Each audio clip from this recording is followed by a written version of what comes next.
Баршаңызға сәлем. Біз бүгін жеңіл тағам түрі бифштекс жасайтын боламыз. Бізге қажетті заттар картоп, күріш, макарон және де гречка қажет болады. Барлығын жуып аламыз. Осылай дайындап, қайнап тұрған ыстық суымызға картоптарды салып шығамыз. Мұздай суға салсаңыздар картоптың дәмін алып қояды. Сондықтан картоп піскен соң дәміне қарап тұз саламыз. Осылай қайнатып аламыз. Пісіріп. Енді күрішімізді жуып аламыз әдемілеп. Сосын кастрюльге салып осылай. Или кімде табақ болса табаққа, енді әркім өзі әрқалай жасайды үйінде. Мен кастрюльге салып, осылай су құйып, дәміне қарап тұз салып, оны да газге қоямыз.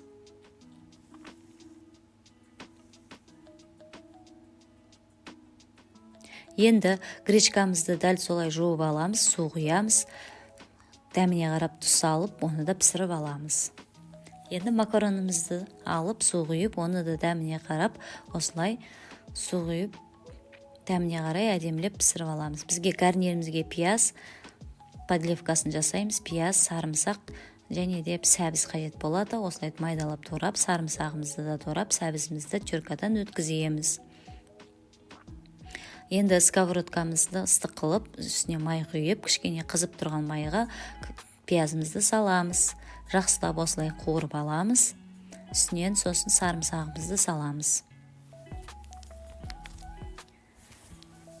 Сәбізімізді де салып, араластырамыз.